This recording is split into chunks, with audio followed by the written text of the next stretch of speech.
Hi, welcome back to Renee Reviews Music. Hope everyone's doing well. How are you? Good, how are you? Fabulous. It's almost the end of summer. It is. I'm so ready for fall though. It's my favorite time. I thought this the other day. I was like, oh, I'm so excited. Sweater weather candle. Sweater weather. Perfect. Is that right? So we were talking the other day, it was comical, but we were talking about the difference between entertainers and artists. Oh, wait. You remember this conversation? Where was this? It was you, me, and Fred. We were talking to Office. Oh, no, Office. Was the Beyonce comment. So just so people, I had to research it because I wanted to make sure my facts were correct. Okay. So what it was, because Fred was talking about Beyonce throwing shade at Jay-Z. Oh my gosh, that's right. Yeah, you remember this? So what it was that actually happened is in one of Beyonce's recent songs that came out, there was a lyric that she said, "Must be the money because it's not your face." Okay, but Throw Fred said shade. he was saying that about Jay-Z. Yeah. Is the lyric about Jay-Z? It's about Jay-Z. Yeah. So. Don't they have children together? Yeah, I think so. I think at least a couple. So of course there's speculation, there's memes like going, all around. But of course neither one of them really like each other. So it started. Did you look it up though? And she really was saying that? It literally is in her song. Yeah. So well, how do we know it's him? That's what the speculation is that it's referring to him. So, okay. which I mean, It could be anybody. It could be anybody, but with the conversations that were happening, it seems like it's pointed at. He's like, Renee, listen.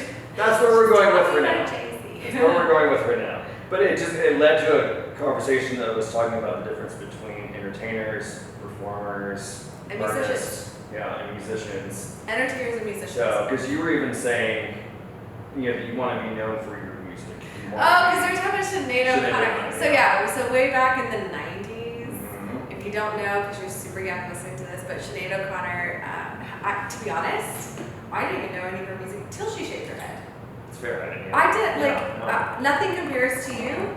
I feel because the Nothing Compares to You video was with her shaved head. Right. And it was some huge ordeal. Somehow the Pope was involved with this for some reason. But she wanted people to like her for her music, not her looks. Which is funny about the Beyonce comment. Right. It must be the music. Right. Not the face. Yeah. And so in her case, and this is decades ago, she was adamant that because she had thought she was so beautiful. Mm-hmm. I don't remember if she was pretty or not. I know no one really looks good with a shaved head. The female really looks good with a shaved head. Well, what was interesting, because of course I researched this too, because I think good to know. It was a fun conversation. It was a really fun conversation. So it turns out that the shaved head was kind of twofold. For her? For her. There was apparently a very abusive situation Ooh. in her life. Sorry, Sinead. Yeah, and so it kind of, part of it was from that, and then it led to her saying that she didn't want to sell her songs with her sexuality. So she was kind of like eliminating, kind of like you were saying, kind of eliminating Isn't that funny? that beauty. Yeah, it's funny because it's really interesting how, because Nothing Compares to You, wasn't that written by Prince? It was Prince, yep. So they want everyone to like her for her music that she didn't write. I'm very confused. I know, right? So- but not selling it through her sexuality. So what was she selling? Her voice? Yeah. Well, that's fair. Yeah. So, I mean, that makes her an artist, Exactly. right? Yeah, makes her an artist. Maybe not a So- musician, but an artist. Okay. Yeah. Performer. So we had that one stream, and that one guy that was like messaging the crap out of me after this live show that we did, and he was like, "So your songs like they're all about like." It's interesting how people take a moment of your life, or even something that you say or do, and apply all these things to it that are not even accurate. Because like I would never have known that. All these years later, I'm learning that Sinead was in Sinead, like we know each other. Right. That Sinead O'Connor was in an abusive relationship, and that was actually some of what spurred it. Because now I'm thinking about when Britney Spears shaved her head, Right. and that was spawned from It was like a meltdown. from the abuse of the media. Yeah, exactly. Like she was just too done getting bombarded and shaved. Women shaving their heads. I will never do that. No, I've done it. I've actually had. There's photos of me with like really boy short hair when I went to England, and I felt like I looked like a man. Like Like and it took me all through London, because I traveled all of Europe that summer, and it took me until I think France before I felt normal. Because it finally grew, because the idea was we were cutting it short enough because I wouldn't be able to get it cut while I was there. So short enough that the grow wouldn't require a haircut while I was overseas. Yeah. I'll never do that. No, don't do that. And we'll find you a nice wig. That's right.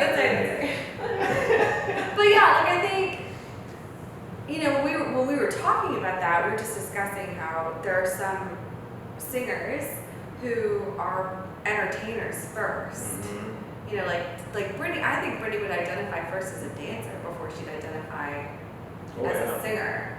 I mean, everything that she does on Instagram right now is dancing. Oh, it is. She doesn't ever sing. She's a bit, she loves the That's her soul, is dancing. That lets a performer. Yeah, right? Absolutely. So I looked it up, and basically the three things is the entertainer, is the audience first, the song last. Is what the one was saying, which I was like, okay, so they're really they're more about being on stage, about the performance, not as much about the song. Song is a byproduct. Right, song is the byproduct, which I feel like that's fair, especially in case of Brittany, because she's there she loves performing. That is her thing. And so the song just obviously facilitates her being able to do that. The artist is the song first, audience last. Which again, I also found that to be really funny, because when I read that, I was like, but I feel like, yes, that's true in a sense, but you're also speaking to the audience. It is about the song, but you want them to feel.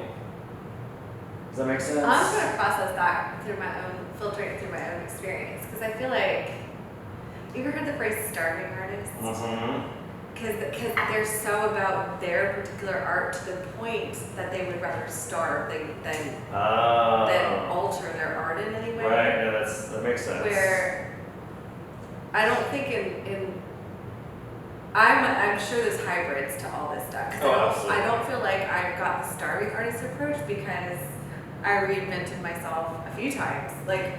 You could look at Madonna or U2 that have lasted for decades, and I think that there was reinvention in there, and maybe not in reinvention against what they wanted, because I think sometimes people think, oh, if you're putting the fans see that performer idea, putting the fans first, well, they're the ones that feed you. Well, exactly. So if you're not doing music that the masses like, then but I think that you can find a way to do music that the masses would like, that you also enjoy, which is what I've tried to do. I kind of left that singer-songwriter space and went into I chose pop, because pop is popular. That's why it's called pop. And so if you want a chance to appeal to the masses, you've got to be in that space. Where I know artists that sit in certain genres that are very obscure, and they're quite happy to stay in that genre and never come out of it, because it is popular art. And that seems so, it's not, that's great. I think people who are that about their art and passionate about it is amazing. And chances are they might their art be discovered, maybe long after they've left this earth. Suddenly that thing that they did is so incredible. But I feel like the hybrid for me is that I want to reach the masses. So I think in order to do that, I have to work in a space. Right. Where I won't compromise is on my melody lines or on my lyrics. To me, those are if there was an art for me, that would be it. Right. I'm not writing just any line. Every line is scrutinized. Every line is scrutinized and filtered and marinated and all the things before some of them, I can think of a few songs where there's lines in it that I'm like, am I gonna do that? And then I'm like, no, let's do, where I'm like, I would, but none of them I'm embarrassed of. Right. Or feeling like I have to do it. So at least at this stage of the game. So I think I'm trailing way far from this, but yeah, that would be the artist performer side of things. That seems weird. So wait, what was the artist was the one? So the entertainer is the audience first, song last. Artist is the song first, audience last. So and then of course the hybrid, where you've got the two mixed together, where it's about the song first and then about the audience, and knowing the balance between when you're going to switch between the two. Yeah, I think success lies in the balance. Yeah. or as an entertainer. But if you want to be an entertainer, you've got to find somebody who pushes you to the space where you can entertain. Well, and then also have somebody that's going to provide you with the music that's going to allow you to do that. If you're not doing it yourself. If your passion is the performance, you've got to have something that's getting you there. Yeah. So, Oh yeah, it's all very convoluted. Yeah. So there's obviously a big difference between the two. So as far as the performer, obviously we said Brittany is. That's who I always go to first. For performing. For the performance. It's basically what she's been known for, is being that performer. Well, Brittany, Shakira. Yeah, Shakira's another one. Justin. Madonna, Justin. Justin's a big one. Bieber and Timberlake. Miley. Really. Yeah. Miley. So. Yeah, well, they tend to be all the ones that got picked up by a big label with the big budget to push. Right. And then they can have these 20 some odd writers. Like Beyonce would be the performer. Oh yeah, she definitely, yeah. So. Mars, but see, some of them are artists and musicians by rights. Right. Bruno's ridiculously talented. Oh, he's ridiculous. Yeah, he's on every list I've done. So, ridiculous. He's like, let me sit down and play drums better than most people out here. Yeah, it's just mad respect, and but no disrespect to someone who's just a performer, because there's some gumption involved in that too. Yeah, it's something that you've got to be really passionate about. We talk about lip syncing with performing. Oh, that's right. We were talking about that. Are we? Because at my birthday party, somebody was talking about they went to see who was the artist, and they were so mad because they lip synced the entire show. And I guess as a performer, I was telling, was it you or was it my birthday where I was talking about how in college I did Britney Spears, and I had 10 backup dancers. We did it was Crazy and Stronger, and the first time they gave me that the mic that goes here, and I was able to sing and dance because we had to audition, and this is a school where you're not supposed to dance. That was the other funny thing. And somehow I got myself into this. And then the second time, they didn't get this mic from Roanoke, which is an hour south of where we are. I had to move the mic. I had to dance with the mic because I had a handheld. So everything I did, but it was choreographed. This whole thing was choreographed, and I had to sing and dance. Oh, this is gonna sound. I picked Britney Spears because her stuff's in a lower register, so it was easier to sing and dance than a super accomplished vocal melody where you need really strong breath control. Yeah. Her stuff was so easy to sing that I could, and then I had to practice the routine and singing. I did 2 of those shows, and there's video somewhere on VHS. It's probably burnt out, but but I remember when she commented on the lip syncing, I was like, you can't do high cardio and maintain strong breath control. Mm-hmm. No, and we didn't come to hear somebody squeak through a song. I think you do have to choose too. Am I touring as a performer or am I touring as a singer? Because those are 2 different tours. Oh yeah, no, absolutely. You can't. It's not physically possible to dance that hard and sing. No. And I think some of them they do sing in different I can think of some Super Bowl stuff where they'll break down a dance and then they come back and they're I was gonna say I think they've got them dialing in and out to make sure so they can be look, I really did sing this. I just high impact cardio and high notes don't go together. Don't go together. It does not work. So some of the artists that would come to mind would obviously be Adele, Josh Groban. Yes. Whitney, their voices though. Jennifer Hudson, yeah, and that's what you. That's when what I saw Josh signing up Groban, for. he stood on stage, and the motion was his arms. When I saw Josh Groban, he was not dancing. There was no hip swing. No, not at all. He was singing, so I enjoy dancing too. I'm not a dancer by any stretch of the imagination, but I enjoy dancing when the song's got a beat. Start to dance a little. Dance to it. Yeah. Well, that's okay. But when it's the slower song's here to stay. I want to sit down and sing it because it's a song. Yeah. I guess for me it would be a balance, but I feel I'm not really I'm not a dancer, so I don't think it would be me performing that way. No, and that's the thing. I was because I was thinking about yours because I was okay, well, where does she fit in that? I'm but your music moves me. and I feel like it moves a lot of people. So we don't need to be dancing because the emotion is all there, and that's what it's about. Well, I'm a little theatrical, so yeah. I'm a bit of a drama queen. So like, Okay. I just thought that was so funny. So Fred and I were back there.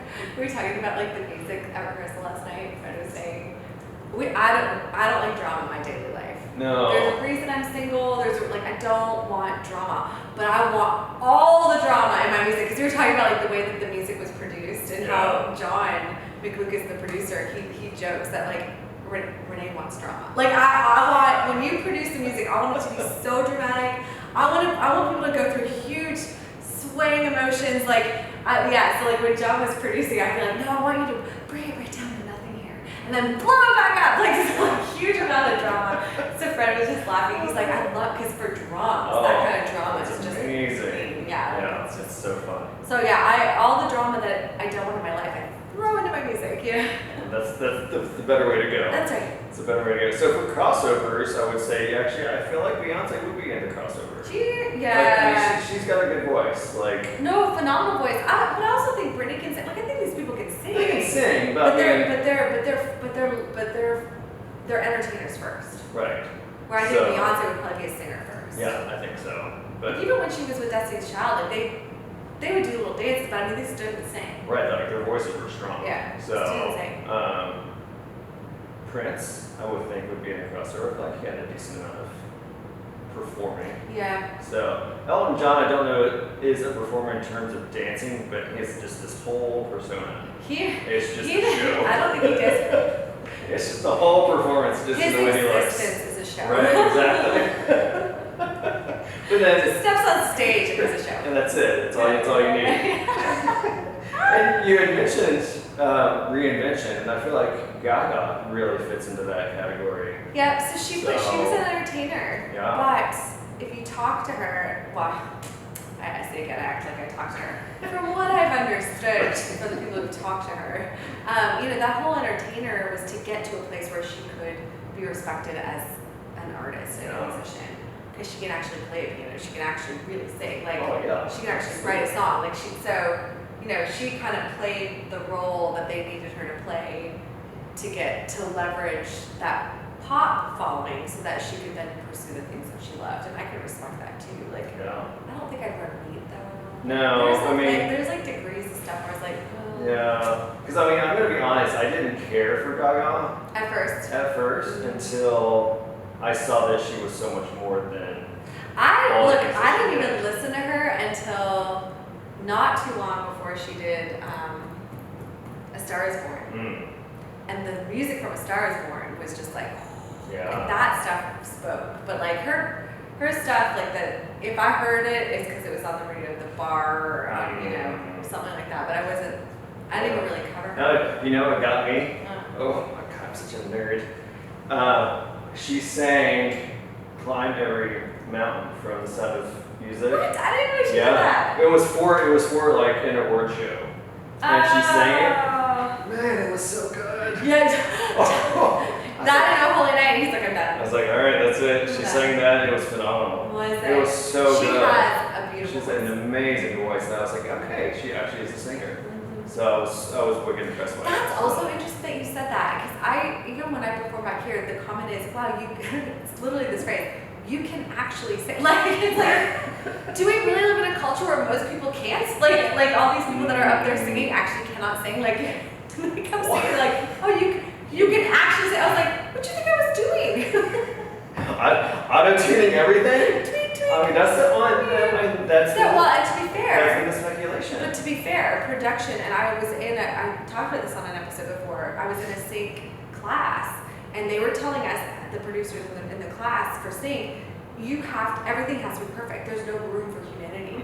The ear is it expects perfection. Right. So there's nothing other than an auto-tune anymore. Nothing. No.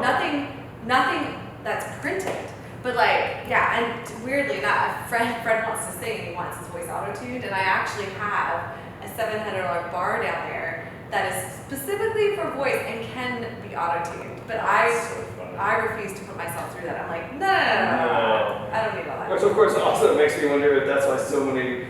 Remember the podcast way back where we were like talking about how many people like to go to live shows. Maybe that's why. They want to see if you can really sing. Yeah, that's what they get sent when you're Right, listening. I know, exactly. They're Like, like, I don't know. No, "She's I singing." don't know. I don't think it's a big secret that there's what they call studio artists and then stage artists. Right, Because exactly. some people sound great in the studio, some people sound great on stage, and some people it's all, you know. Wendy sounded great. great everywhere. Well, Wendy, I mean, my gosh, she sounded great everywhere. in the shower. Yeah, I in the mean, one of her car, greatest in the performances was the street. national anthem.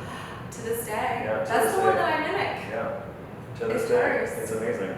Nobody. So- Who was the one that they said tried to rival him? Like, there's no candle. You not even cannot, no. Not even there's kidding. I forget no- who did it. They're like, oh, she's the next one. I'm like, no, she's not. No, I think it was what, 1989, 1990, I think when she sang the national Oh, anthem. she's wearing that big puffy white velour tape. Yeah, she thing. was, Not her, in velour, her, it's in like- her, in her head Do you band. remember the sweatband? Oh, that's just gonna go running. Oh, it was so good. I still go back and watch it. Still go back and watch it. I'm like, oh. We need that. She was gone too soon. She Too. did. Oh. So, are you ready for Fun Fun Fact Fact Friday? Friday. Fun Fact Friday. Okay. This one is bizarre. These are so fun for me.